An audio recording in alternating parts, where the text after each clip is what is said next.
IIT nest 2026 बस आने ही वाला है, जिसका आपको बेसब्री से इंतजार था। जिस एग्जाम के लिए आपने जी तोड़ मेहनत की पूरे साल, अब बस आप उसको जाकर अटेम्प्ट करने वाले हो। लेकिन मैं जानता हूं आपके जैसे सीरियस वॉरियर्स जो हर साल अच्छे से तैयारी करते हैं ऐसे एग्जाम्स की, उनको कुछ ना कुछ डाउट्स जरूर होते हैं, जिसकी वजह से उनका मोरल, उनका कॉन्फिडेंस कहीं ना कहीं एग्जाम में कम हो जाता है। आधी घबराहट इसी वजह से आ जाती है कि हमें तो पता ही नहीं भैया, जब हम वहां जाएंगे हम क्या पहन के जाएंगे, कहीं हमें रोक ना लिया जाए, एग्जाम से बाहर ना निकाल दिया जाए, और क्या लेकर जाना है क्या नहीं लेकर जाना है, कैलकुलेटर अलाउड है या नहीं अलाउड है, सेंटर पे कितने बजे पहुंचना है। Don't worry, relax. मुझे पता है तुम्हारे पास तो है नहीं टाइम एडमिट कार्ड को अच्छे से पढ़ने का, क्योंकि तुम हो बड़े बिजी, तुम तो लगे हो अभी पूरे नोट्स रिवाइज करने में। तो डोंट वरी, तुम्हारे पार्थ भैया इस 5 से 6 मिनट में तुम्हें कंप्लीट डिटेल बता देंगे एक्चुअल में एक एक इंपॉर्टेंट इंस्ट्रक्शंस के बारे में जो तुम्हारे एडमिट कार्ड पे लिखे हुए हैं और अदरवाइज तुम्हें पता होने चाहिए। इस वीडियो को एंड तक देख लेना, क्योंकि मैं तुम्हें कुछ ऐसी प्रो टिप्स बताने वाला हूं जिससे अगर तुमने फॉलो कर लिया इस बचे हुए टाइम में और एग्जाम वाले दिन, तो शायद तुम अपनी लाइफ का सबसे बेहतरीन कॉम्पिटिटिव एग्जाम देकर आओगे। चलो शुरू करते हैं वीडियो को without wasting any further time. तो ये है बच्चों वो सारी की सारी इंफॉर्मेशन जो अदरवाइज आपके एडमिट कार्ड में दी हुई है। इनको मैं फटाफट से आपको समझा देता हूं। सबसे पहला तो आपको अपना एडमिट कार्ड A4 साइज के पेपर पे कलर्ड प्रिंट में लेकर जाना चाहिए। आपके एडमिट कार्ड में जो फोटोग्राफ है और जो सिग्नेचर है वो एकदम क्लियरली विजिबल होना चाहिए। जब तक ना आए क्लियर प्रिंट तब तक निकलवाते रहो दुकानदार से, शर्माने की जरूरत नहीं है। दूसरी चीज, आप क्या क्या लेकर जा सकते हैं। सबसे पहली बात तो एसेंशियल चीजों में आता है आपका हॉल टिकट यानी कि आपका एडमिट कार्ड। दूसरा, एक वैलिड ओरिजिनल आपका फोटो आईडी प्रूफ, जिसमें ये सारे डॉक्यूमेंट्स जो आपको दिए हुए हैं इनमें से कुछ भी लेकर आप जा सकते हैं, जो भी आपके पास अवेलेबल हो। बस ध्यान ये रखना कि आपके उस फोटो आईडी कार्ड पर सिग्नेचर और फोटोग्राफ क्लियरली विजिबल हो और मैच करे आपके एडमिट कार्ड से। फोटोग्राफ कई बार ऐसा होता है कि 10वीं की मार्कशीट में कोई पुराना है और आपके एडमिट कार्ड पे कोई दूसरा है, तो घबराने की बहुत ज्यादा जरूरत नहीं है। ट्राई करना उस फोटो आईडी प्रूफ को ले जाने का जिसमें आपका सेम फोटो लगा, और अगर नहीं है तो जिसमें सबसे ज्यादा रिजेंबलिंग फोटो हो वो वाला आईडी प्रूफ ले जाना। बहुत ज्यादा दिक्कत नहीं आएगी, वो लोग आपको भी देखकर मैच कर लेते हैं। दूसरी बात सबसे इंपॉर्टेंट याद रखना कि एक फोटो कॉपी आपको अपने फोटो आईडी कार्ड की ले जानी पड़ेगी। फॉर एग्जांपल, आप आधार कार्ड लेके जाते तो ओरिजिनल आधार कार्ड लेके जाएंगे और एक उसकी फोटो कॉपी भी आप लेकर जाएंगे, ये चीज ध्यान रखना। ओरिजिनल हॉल टिकट जो है और जो फोटो कॉपी है आपके आईडी की वो वहीं पर रख ली जाएगी। इसीलिए आपको कायदे से एडमिट कार्ड की एक फोटो कॉपी और ओरिजिनल जो आप अपना फोटो आईडी प्रूफ लेके जाएंगे वो भी फोटो कॉपी के फॉर्म में आप लेकर जाएंगे, ताकि आपको वापस आते टाइम अपने रेफरेंस के लिए एडमिट कार्ड और आपका ओरिजिनल फोटो आईडी आपके पास हो। अब चलते हैं आगे, रिपोर्टिंग और एंट्री की बात करते हैं। मैं इधर आ जाता हूं, इधर से थोड़ा सा मैन्यूवरिंग इजी है, राइट। सो रिपोर्टिंग और एंट्री की बात करें भाई, 7 बजे तक सेंटर पहुंच जाना, क्योंकि वहां पर जाकर तुम्हें लाइनें ढूंढनी पड़ेंगी, गेट ढूंढना पड़ेगा, इन सब चीजों में टाइम लगता है ना। 8:30 लास्ट एंट्री है, उसके बाद ये एंट्री एंटरटेन नहीं की जाएगी। पीडब्ल्यूडी कैंडिडेट्स को प्रायोरिटी पे एंट्री दी जाएगी। एंड आपके जो लोकेशन है टेस्ट सेंटर की, उसको आपको पहले से देखकर अपनी प्लानिंग कर लेनी है ट्रिप की, बाद में परेशान नहीं होना है। अपनी ट्रैवल और एकोमोडेशन का काम आपको खुद ही देखना पड़ेगा, उसमें आईआईटी की तरफ से कोई भी रिस्पॉन्सिबिलिटी नहीं है। अलाउड आइटम क्या क्या है? हॉल टिकट अलाउड है, वाह। ओरिजिनल फोटो आईडी अलाउड है, 1 photo copy of photo ID allowed है, एक ट्रांसपेरेंट पानी की बोतल आप ले जा सकते हैं। एंड प्रोहिबिटेड आइटम्स की अगर मैं बात करूं भाई, यहां पर सबसे ज्यादा कंफ्यूजन है, ठीक है। ये सारे जितने भी इलेक्ट्रॉनिक आइटम्स हैं आप नहीं लेके जा सकते। एक भी चीज इलेक्ट्रॉनिक अगर आपके आसपास है, आपने ले रखी है, तो वो उसको वहां पर आपसे डिटैच करवा देंगे, ठीक है। तो आप ना ही रखे तो अच्छी बात है। कोई भी ऑर्नामेंट आप नहीं ले जा सकते हैं, पहनकर नहीं जा सकते हैं अंदर, स्ट्रिक्टली प्रोहिबिटेड रहेगा, ठीक है।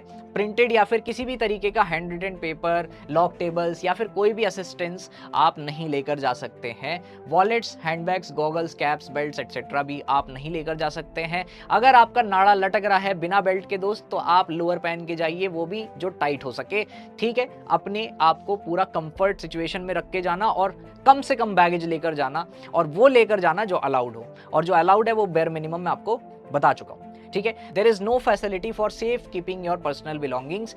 हाँ, हालांकि हर सेंटर के बाद कुछ लोग प्राइवेटली अपना एक कैबिन लगा के आपका बैग वैग रख लेते हैं, but that is not sure shot कि वो होगा ही होगा। इसलिए मैं एडवाइस करूंगा कि आप किसी बड़े के साथ जा रहे हो तो अपना सामान उनको दे दें, और अकेले जा रहे हैं तो भाई कुछ लेके मत जाना ऐसा जिसको रखवाना पड़ जाए बाहर, ठीक है। ड्रेस कोड की बात करें बेटा, तो देखो सिंपल ड्रेस कोड है। आप फुल स्लीव के कपड़े पहन सकते हो, बटन वाले कपड़े अवॉइड करना, प्लेन टी शर्ट्स पहन लेना, और गर्मी इतनी है फुल स्लीव क्या ही पहन के जाओगे तुम, ठीक है। सिंपल प्लेन टी शर्ट्स रखना और अपना लोअर डाल लेना, और ट्राई करना कि चप्पल या फिर सैंडल्स में तुम लोग जाओ, शूज मत पहन के जाना, उन्होंने क्लियरली लिखा है, ठीक है। उसके अलावा आपको ये चीज ध्यान रखना है कि आपकी चेकिंग तो होगी ही होगी, और अच्छी खासी चेकिंग होगी, मेटल डिटेक्टर से भी चेकिंग होगी। तो अगर वहां पे अचानक चेकिंग होती है तो आप एब्रप्ट बिहेव ना करें, ठीक है।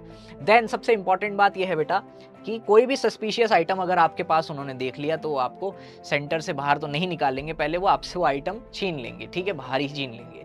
लेकिन एक चीज ध्यान रखना, अंदर पकड़े गए तो डिस्क्वालीफाई हो जाओगे, इसलिए अगर कुछ ऐसा आ गया गलती से तो पहले ही बाहर ही दे देना उनको, ठीक है। दूसरी सबसे इंपॉर्टेंट बात, सैक्रेड अगर आपके पास कुछ है, जैसे कड़ा है या फिर कोई ताबीज वगैरह है, वो उन्होंने मना किया है, आप ना पहने तो इट इज गुड। बट अगर कुछ सैक्रेड है और आप नहीं उतार सकते हो तो आपको सेंटर को पहले बताना पड़ेगा, पहले इंटीमेट करना पड़ेगा कि भैया मेरे पास ये एक सैक्रेड चीज है जिसे मैं नहीं उतार सकता हूं, ताकि at the time of verification आपको ज्यादा प्रॉब्लम ना हो, अदरवाइज उतरवा लिया जाएगा वो वहां पर, ठीक है। सिक्योरिटी एंड वेरिफिकेशन में मैंने आपको बता दिया है कि आपकी अच्छी खासी स्क्रूटनी होगी, उसके बाद ही आपको एंट्री मिलेगी। एंट्री मिलने पर जब आपका पूरा वेरिफिकेशन हो जाएगा, आपको आपका जो लैब या रूम नंबर है और जो सीट नंबर है वो आपको अलॉट कर दिया जाएगा, फिर आप जाकर वहां पर बैठ सकते हैं जैसे ही वो अलाउ करेंगे। एग्जाम के दौरान बात करें तो आपको एक स्क्रिबल पैड मिलेगा या रफ शीट मिलेगी जिसपे आप अपनी कैलकुलेशंस कर सकते हैं। आपको सबसे पहले उस स्क्रिबल पैड पे अपना नाम और रोल नंबर लिखना पड़ेगा, ताकि पैड्स एक्सचेंज करके आप लोग किसी के साथ चीटिंग ना कर लें, ठीक है। और एक ऑनलाइन नॉन प्रोग्रामेबल सबसे इंपॉर्टेंट पॉइंट है, और इससे आपका सबसे बड़ा डाउट क्लियर हो जाएगा। एक ऑनलाइन नॉन प्रोग्रामेबल कैलकुलेटर आपको सिस्टम के अंदर ही मिलेगा बेटा। सीबीटी मोड में एग्जाम हो रहा है, सीबीटी में कंप्यूटर के अंदर ही आपको कैलकुलेटर मिलेगा जो कि नॉन प्रोग्रामेबल है। सिंपल कैलकुलेटर हो सकता है, साइंटिफिक हो सकता है, बट आपको मिलेगा अंदर ही, आपको अलग से कैलकुलेटर लेकर नहीं जाना है, ठीक है। ये चीज ध्यान रखना। अटेंडेंस शीट में आपको अपना सिग्नेचर कर देना है। आफ्टर द एग्जामिनेशन आपको स्क्रिबल पैड या रफ शीट जो भी थी वो वापस कर देनी है, ठीक है।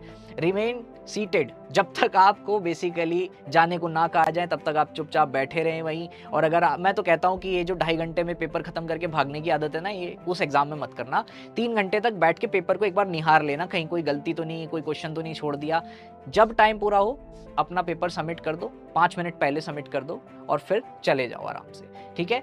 एक चीज ध्यान रखना कि हॉल को जब आप छोड़ेंगे तो भागा दौड़ी मत करें, क्योंकि अगर आप भागा दौड़ी करेंगे और दूसरा भी आपकी तरह निकला तो फिर भगदड़ भी मच जाती है कई बार। वैसे इतना कुछ सीरियस मामला नहीं होता है, आराम आराम से निकल जाना, ठीक है। जनरल इंस्ट्रक्शंस में आपको लास्ट में 2 चीजें बताई गई हैं कि आप कोई भी टेस्ट सेंटर की चेंज रिक्वेस्ट ना डालें तो अच्छा है, और वो एंटरटेन नहीं की जाएगी, ठीक है। और सारे के सारे रूल्स जो ऊपर बताए हैं उनको आपको स्ट्रिक्टली फॉलो करना है, ताकि आपको डिस्क्वालिफिकेशन का सामना ना करना पड़े।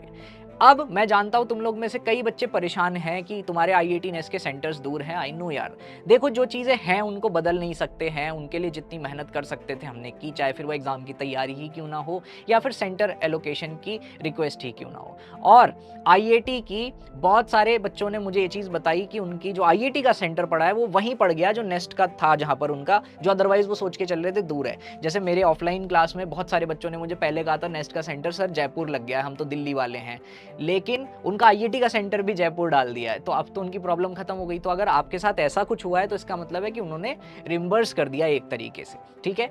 और अब आती है सबसे इंपॉर्टेंट लास्ट चीज कि अगर आपको ऐसी कोई भी इंपॉर्टेंट अपडेट चाहिए हो, है ना, या फिर आपको लास्ट मोमेंट पे रिवीजन स्ट्रैटेजी चाहिए हो, कोई फॉर्मूला शीट चाहिए हो आपको आपके सब्जेक्ट की, आईआईटी नेस्ट 2026 में आपको फास्ट पेस रिवीजन करना है, तो आप हमारी ऐप डाउनलोड कर सकते हैं। उसमें आपको फ्री मटेरियल सेक्शन में बहुत सारा कंटेंट मिल जाएगा जो एंड टाइम में आपकी प्रिपरेशन को बूस्ट करने में आपकी हेल्प कर सकता है। बाकी अगर बात करूं कि हमारी इन्फॉर्मेशन क्रेडिबल क्यों है, क्योंकि सायास्ट्रा ही है जो पिछले 5 साल से लगातार आईआईटी नेस्ट की तैयारी कराता आ रहा है। मल्टीपल सिलेक्शन हमने अक्रॉस डिफरेंट रिसर्च इंस्टीट्यूशंस दिए हैं बच्चों, पिछले 5 साल में रिकॉर्ड आप लोगों ने देखा ही है। अब लास्ट बात करते हैं उन प्रो टिप्स के बारे में जो अगर मेरे वॉरियर बच्चे फॉलो करते हैं अभी से तो उनको एग्जाम में डेफिनेटली एक अच्छा चेंज देखने को मिलेगा, जो आज से पहले शायद किसी एग्जाम में नहीं मिला।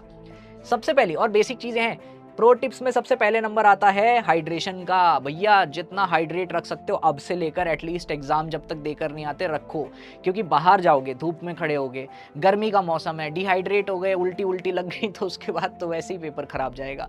तो इसलिए अभी से लेकर के तब तक प्रॉपर हाइड्रेशन पे ध्यान दो। तुम्हें पता है अगर तुम्हारी बॉडी में हाइड्रेशन अच्छा है तो तुम्हारा दिमाग भी अच्छे से काम करता है, एनर्जेटिकली काम करता है। वो तो कहते हैं ना एग्जाम में जाके ब्रेन फॉग हो गया, वो सब नहीं होता फिर, ठीक है। दूसरा, ईट लाइट बच्चों, हल्का खाना खाओ अभी से लेकर के जब तक एग्जाम नहीं दे आते। उसके बाद भले ही तुम्हें पार्टी करनी हो एक बार कर लेना, लेकिन तब तक हल्का खाओ और हल्का खा करके अपने माइंड को, अपनी बॉडी को एक्टिव रखो, ठीक है। जितनी भूख लगे उससे थोड़ा कम खाने में तुम्हारा फायदा है।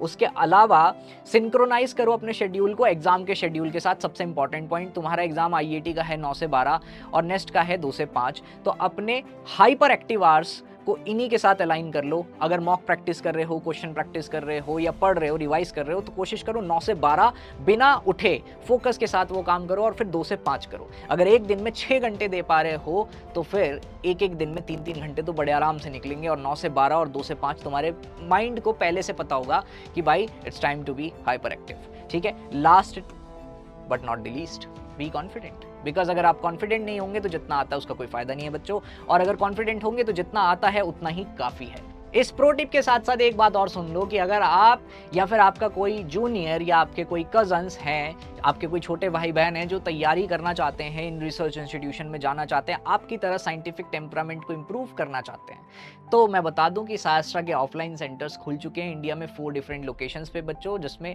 दिल्ली साकेत, नोएडा सेक्टर 62, पुणे और बेंगलोर में आपको हमारे ऑफलाइन सेंटर्स देखने को मिलेंगे, जिसमें आपको ऑफलाइन पढ़ने का मौका मिलेगा उन बेस्ट टीचर्स के साथ जो आप ही के ड्रीम इंस्टीट्यूट से पढ़ के आ चुके हैं, उन्हीं प्रोफेसर से पढ़ के आ चुके हैं जो बाय द वे आपका आगे आने वाले टाइम में क्लास लेने वाले होंगे या फिर आपका एग्जाम बनाने वाले होंगे। So all the very best बच्चों। तो जो जो टिप्स मैंने बताई हैं वो ध्यान रखना, और अगर ऑफलाइन सेंटर्स में इंटरेस्टेड हो, कुछ करना चाहते हो साइंस की फील्ड में, तो नीचे डिस्क्रिप्शन में आपको लिंक मिल जाएगा, आप जाकर प्री रजिस्ट्रेशन कर सकते हैं। All the very best.